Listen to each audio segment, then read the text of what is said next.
Bismillahirrahmanirrahim. Assalamualaikum warahmatullahi wabarakatuh. Untuk pertemuan 12 ini, materinya saya sampaikan menggunakan video ini. Materinya mengenai digital to analog conversion. Sebenarnya ini adalah lanjutan dari materi yang sebelumnya, di mana mengenai analog ke digital conversion.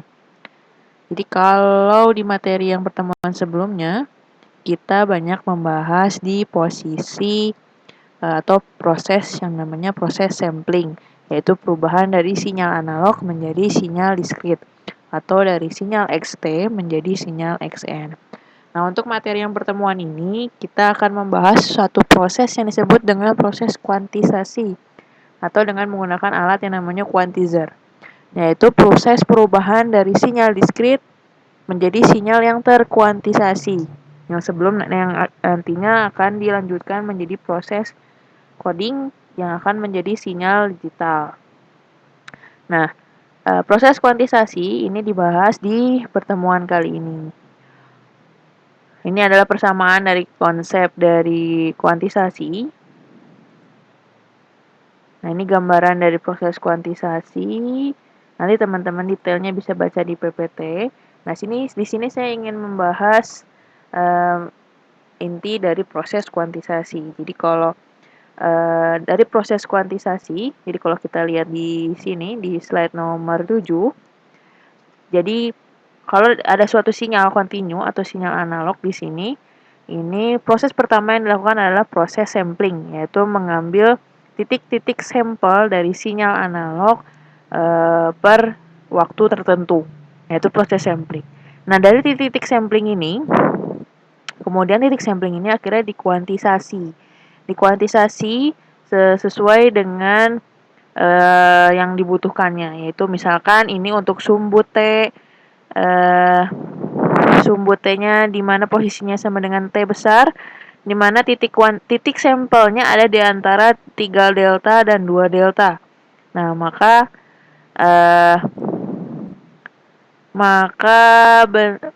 kuantisasinya bisa ditaruh di 3 delta atau di 2 delta. Kemudian titik sampel untuk T sama dengan 2T itu adalah titik sampelnya di sekitar sini. Nah, ini titik sampel ini kemudian dikuantisasi. Nah, dikuantisasikannya bisa ke 4 delta, bisa ke 3 delta. Nah, untuk proses kuantisasi, itu prosesnya kita lihat pengambilan titiknya dilihat dari posisi pengambilan yang sebelumnya. Kalau sebelumnya di sini kuantisasinya dapatnya di 3 delta, maka kalau kita misalkan di sini mengambil kuantisasinya di 4 delta, maka kalau dihubungkan antara titik yang ini, titik ini, tentu tidak akan terhubung garis horizontal, yang terhubung adalah garis diagonal, jadi garis miring seperti itu. Dan tidak akan terbentuk nantinya sinyal digital. Makanya di sini titik kuantisasinya diturunkan di 3 delta. Yang penting adalah titik kuantisasinya ada di antara titik sampling tersebut, mau di atasnya, mau lebihnya, atau di bawahnya. Nah, dalam proses kuantisasi ada beberapa simbol atau istilah yang diperlukan, yaitu ada yang disebut dengan L atau level kuantisasi, kemudian ada delta yang disebut dengan quantization step atau disebut dengan resolusi. Nah, dari gambar ini kita lihat, nah ini ada beberapa informasi yang bisa kita ketahui, yaitu pertama adalah L, level kuantisasi. Level kuantisasinya itu 11. 11 itu dari mana? Terhitung dari 0. Dari 0 ke jadi dari rank 0,01 dari 0 ke 0,1 itu level pertama. Kemudian dari 0,1 ke 0,2 itu level kedua. Dari 0,2 ke 0,3 itu ada level ketiga. Begitu seterusnya. Nah, total berapa level? Ini total ada 11 level. Nah, jarak antar tiap levelnya atau disebut dengan quantization step-nya atau delta itu sebesar 0,1. Makanya jarak dari 0 ke 0,1, 0,1 ke 0,2, 0,2 ke 0,3 itu adalah range-nya sebesar 0,1. Nah, di kondisi kuantisasi ini, selain tadi kita tahu level kuantisasi yang dibuat itu ada 11, kemudian quantization step atau jarak antar levelnya adalah 0,1. Di sini kita juga bisa tahu nilai X-max atau level kuantisasi maksimum dan nilai X-min atau level kuantisasi minimum. Nah, kalau dari gambar ini nilai X-max-nya itu adalah 1. Kemudian nilai X-min-nya itu adalah yang terendah yaitu 0. Jadi bukan 0,1 ya, tapi 0 karena 0 juga masih dalam masuk level kuantisasinya. Nah, dari keterkaitan ini maka bisa disimpulkan bahwa delta itu sama dengan delta atau quantization step adalah X max kurangin X min sama dengan L kurang 1. Nah, ini nanti bisa dikaitkan dengan bit. Nah, maksudnya keterkaitannya seperti apa? Nah, ini. Jadi, delta itu sama dengan X max kurangin X min per L min 1. Nah, nilai L min 1 ini sebenarnya sama dengan nilai 2 pangkat beta. Nah, ini ya. Ini 2 pangkat 2 pangkat B atau 2 pangkat bit untuk keperluan kita untuk mencari nilai bitnya. Nah, ini jadi persamaan yang bawah dengan yang atas ini sama. Hanya dari yang diketahuinya yang beda. Nah, kaitannya seperti apa? Kaitannya kita lihat dari PPT ini ada, nah ini. Nah, ini B sama dengan jumlah bit, di mana keterkaitannya di mana L sama dengan 2 pangkat B plus 1. Maka di sini L min 1 sama dengan 2 pangkat B. Makanya di sini L min 1 itu sama dengan 2 pangkat B. Kemudian, nah ini masalah keterkaitannya seperti apa? Nah ini, level kuantisasi dinyatakan dengan L. L merupakan bilangan biner yang berbeda. Nah, biasanya besarnya 2 pangkat B, jadi 2 pangkat B ini besarnya lebih besar sama dengan L. Nah, itu besarnya seperti apa nanti kita lihat dengan contoh soal ya. Jadi, dua persamaan utama ini teman-teman harus sudah mengerti maksudnya. Nah, contohnya nanti masuknya ke seperti apa? Ini contohnya. Contoh pertama, yaitu diketahui suatu sinyal diskrit dengan Xn sama dengan 6,35 cos V per 10N. Tentukan jumlah bit yang diperlukan oleh analog to digital converter agar resolusinya 0,1 dan resolusinya 0,02. Nah, kita coba dulu yang 0,1. Nah, jumlah bit ini itu adalah B. Yang tadi ya, persamaan yang ini.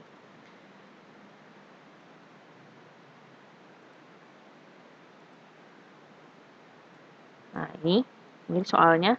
Pertama, yang harus teman-teman lakukan pertama adalah tentukan dahulu nilai N untuk dapat nilai Xn maksimum dan nilai Xn minimum. Xn maksimum didapat kalau nilai Xn itu sama dengan 1.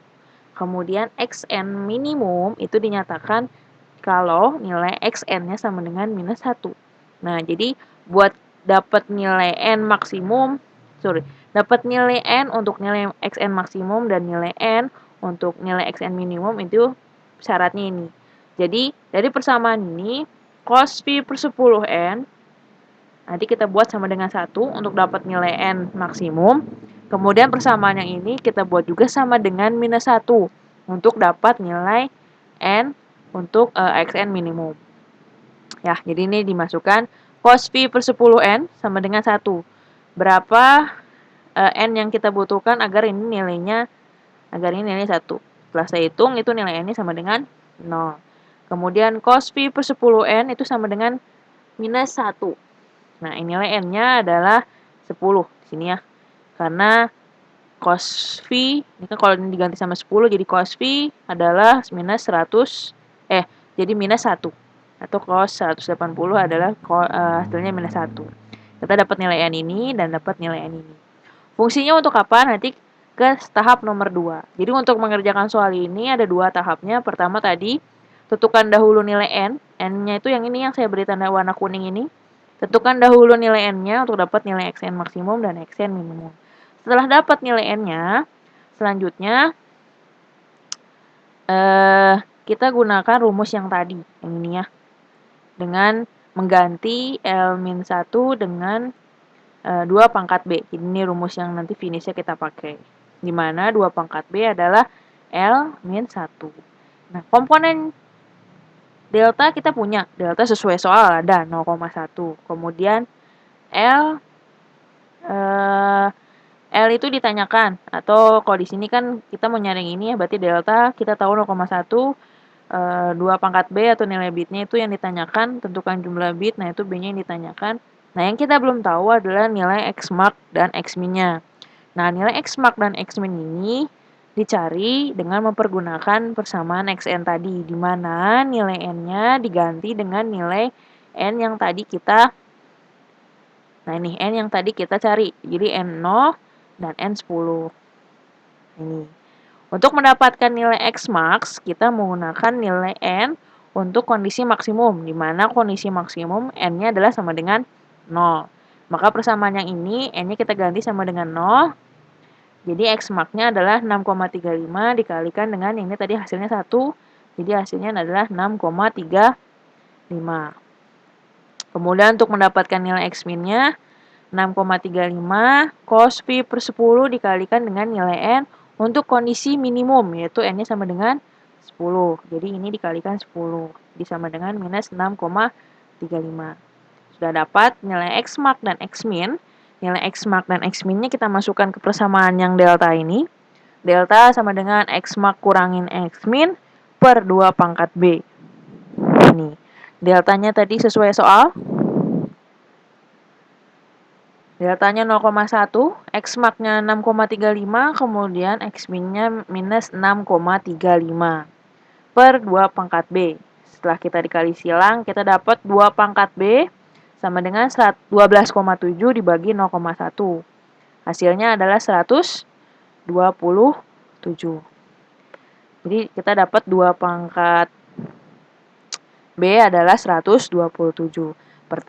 Yang kita perlukan bukan 2 pangkat B-nya, tapi adalah nilai B-nya. Atau di sini adalah jumlah bit. Ya, B atau jumlah bitnya. Berapa jumlah bitnya itu yang kita nggak tahu. Nah, kalau kita runutkan pangkat 2 pangkat sekian, nih saya udah runutin, 2 pangkat 0 adalah 1, 2 pangkat 1 sama dengan 2, 2 pangkat 2 sama dengan 4, kemudian 2 pangkat 3 sama dengan 8, 2 pangkat 4 sama dengan 16, dan seterusnya. Kemudian kita kembali ke sebentar. Nah, ini keaturan 2 pangkat B, nilainya harus lebih besar dari sama dengan L. Kalau kita nilainya didapat di sini 2 pangkat B sama dengan 127, maka kemungkinannya nilai yang kita ambil adalah 128 yang ini. Kenapa? Karena kita harus mengambil nilai yang lebih besar dari 127. Lebih besar, nilai yang hasilnya lebih besar dari 127 adalah yang 128. Maka yang nilai memungkinkan adalah yang 2 pangkat 7, sehingga B-nya adalah 7, atau jumlah bitnya adalah 7 bit. Gitu ya, mudah-mudahan teman-teman paham. Nah, sekarang contohnya, misalkan 2 pangkat B sama dengan 2 pangkat B sama dengan 39 misalnya ya. 2 pangkat B sama dengan 39. Kita lihat ke sini, ada 2 pangkat 0, 2 pangkat 1. Nilai yang memungkinkan untuk 2 pangkat B ini misalkan ya, ini misalkan 2 pangkat B sama dengan 39, ini adalah nilai B-nya adalah sama dengan, atau nilai bitnya. Nah, cari yang nilainya lebih besar dari 39. Nilai besar terdekat lebih dari 39. Jadi adalah yang 64 ya. Jadi jumlah bitnya adalah 6 bit.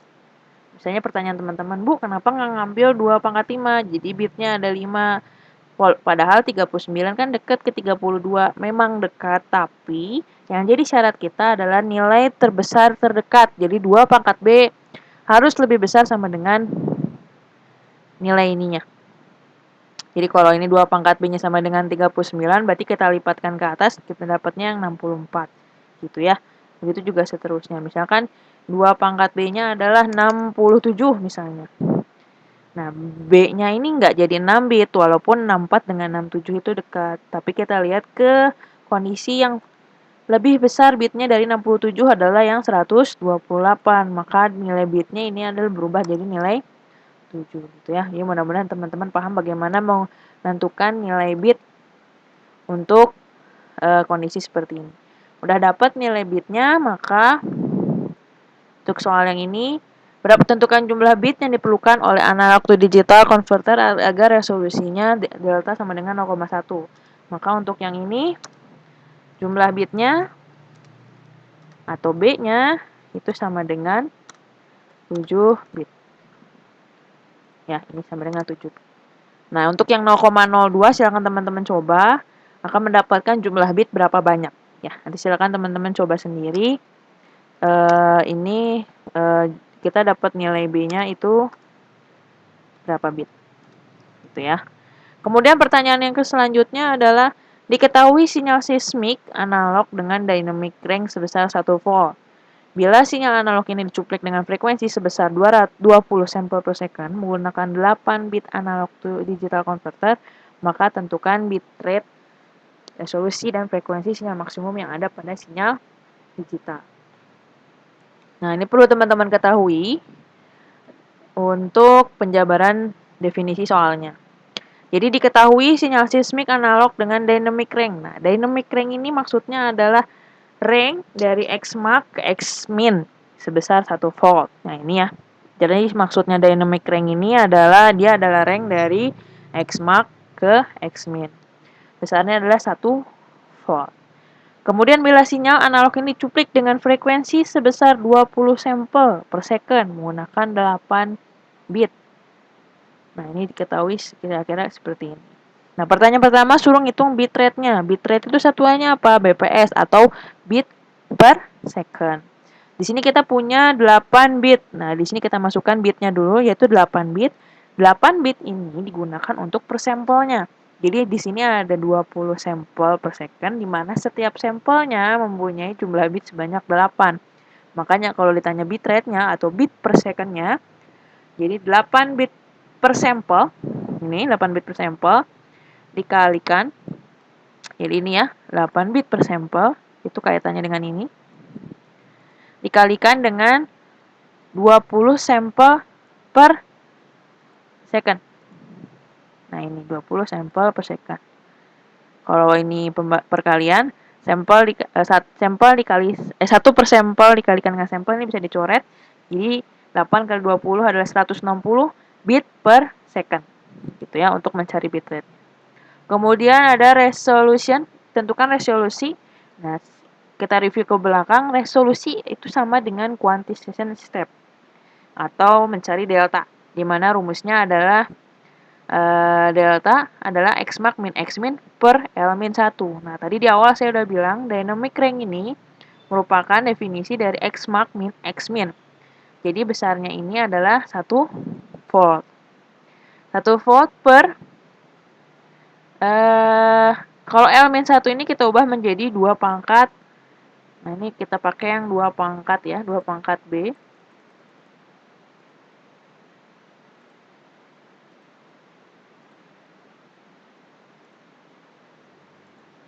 Jadi ini saya ubah L min 1-nya jadi 2 pangkat B.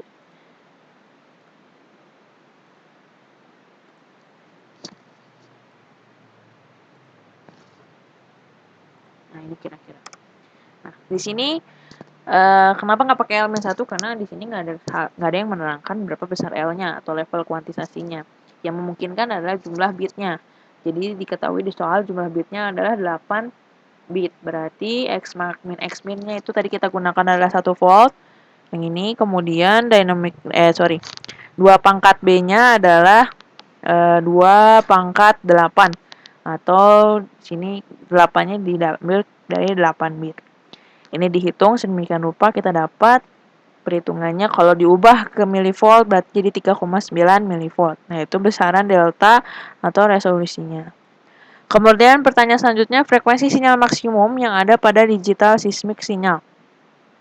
Kalau kita review ke belakang, frekuensi maksimum, kaitan frekuensi sinyal maksimum dengan frekuensi sampling, atau disebut dengan frekuensi Nyquist lah ya. Frekuensi Nyquist atau frekuensi samplingnya ini dinyatakan dengan 2 dikali dengan Fmax atau frekuensi maksimum. Jadi kita bisa nyari frekuensi maksimumnya adalah frekuensi samplingnya dibagi dengan 2. Frekuensi samplingnya tadi kita dapat adalah 20. Nah, ini sampling. Samplingnya 20 sampel per second atau 20 sampling dibagi dengan 2. Maka hasil frekuensi maksimumnya adalah 10. Bisa dinyatakan dengan sampel per second atau 10 Hz. Nah, ini untuk frekuensi maksimumnya. Konsepnya ini dari frekuensi Nyquist karena frekuensi sinyal maksimum ini bisa diambil dengan mengambil frekuensi cuplikan, frekuensi sampling, atau dengan konsep dari frekuensi Nyquist. Ini ada pembahasannya di pertemuan sebelumnya. Bisa teman-teman review ulang di situ. Kemudian untuk pertanyaan selanjutnya, soal selanjutnya, suatu jaringan komunikasi digital dengan persamaan tersebut yaitu XAT sama dengan 3 cos 600 VT plus 2 cos 1800 VT. Ini ada beberapa hal yang harus teman pahami dari soal ini. Jaringan ini beroperasi pada 10.000 bit per second dan setiap sampel dikuantisasi menjadi 1024 level. Nah, 1024 level ini menyatakan nilai L. Jadi di sini teman-teman bisa dapat salah satunya yaitu dapat nilai L yaitu sebesar 1024 dan kalau dikonversi ke 2 pangkat B sama dengan L itu adalah sekitar nilainya adalah 10 bit. Jadi dapat dari nilai ini adalah nilainya 10 bit ya. 2 pangkat B sama dengan 2 pangkat B ini sama dengan 1024. Jadi nanti hasilnya adalah 10 bit. Dapat nilai B-nya 10 bit. Nah, pertanyaannya teman-teman cari tentukan frekuensi pencuplikan atau ini sama dengan frekuensi sampling. Frekuensi sampling dan frekuensi folding atau ini penulisannya simbolnya adalah FD, frekuensi folding. Cara mencari frekuensi samplingnya adalah bit per second yang ini. Jaringan beroperasi pada bit per second yaitu 10.000 bit per second dibagi dengan jumlah bitnya. Bitnya adalah yang 10. Berarti jadi 10.000 yang ini. Ini menyatakan bit per secondnya. Jadi ini 10.000. Kemudian dibagi dengan jumlah bitnya. Ini 10 bit. Jadi 10.000 dibagi dengan 10 itu sama dengan 1000 atau 1000 Hz atau 1 kHz. Kemudian setelah dapat frekuensi samplingnya atau frekuensi pencuplikannya dicari frekuensi foldingnya di mana nilainya adalah frekuensi sampling dibagi dengan 2. Makanya dapat 500 Hz. Kemudian pertanyaan yang kedua, tentukan frekuensi Nyquist dari sinyal analog XT. Nah, ini sinyal XT ini. Nah, sebelum teman-teman tahu, kita review yang sebelumnya, kalau mencari frekuensi Nyquist adalah 2 kali frekuensi maksimum. Jadi kalau di sini ada banyak frekuensi, teman-teman harus tahu dulu besaran frekuensi setiap komponennya. Untuk yang 600 VT atau kita anggap ini frekuensi pertama, itu adalah besar frekuensinya adalah 300 Hz. Kemudian yang komponen yang kedua, yang 1800 VT, besar frekuensinya adalah 900 Hz. Maka kita dapat frekuensi Nyquist-nya adalah 2 dikali dengan frekuensi maksimum atau sebesar 1800 Hz. Karena frekuensi maksimumnya di sini kita pakai yang 900 Hz. Jadi frekuensi Nyquist-nya adalah 1800 Hz. Kemudian tentukan frekuensi pada sinyal waktu diskrit. Nah, ini ditanyanya Xn. Jadi ini kita nyari dari Xt diubah ke Xn. Nah, ini teman-teman bisa review di materi contoh-contoh pertemuan sebelumnya dari yang proses sampling. Jadi 600V dibagi dengan samplingnya. Samplingnya itu dari mana? Samplingnya tadi kita udah cari di sini. Frekuensi samplingnya adalah 1000 Hz atau 1 kHz. Nah, ini frekuensi samplingnya ya. Nah, frekuensi samplingnya ini nanti dipakai untuk yang soal nomor C. Jadi kalau teman-teman nggak tahu berapa frekuensi samplingnya, tentu nggak akan bisa nyari yang ini. Nah, ini dimasukkan ke sini. Jadi XT-nya ini, jadi 600 dibagi dengan frekuensi sampling dan 1800 dibagi dengan frekuensi sampling. Kira-kira ini hasilnya. Nanti sudah dapat, nah dari sini kita ketahuan. Frekuensi satunya adalah 3/10 atau 0,3. Kemudian frekuensi 2-nya adalah 1/10 atau 0,1. Maka 0,3 dikalikan dengan frekuensi sampling ini, maka hasilnya adalah 300 Hz. Nah, ini adalah frekuensi dari sinyal diskrit yang pertama.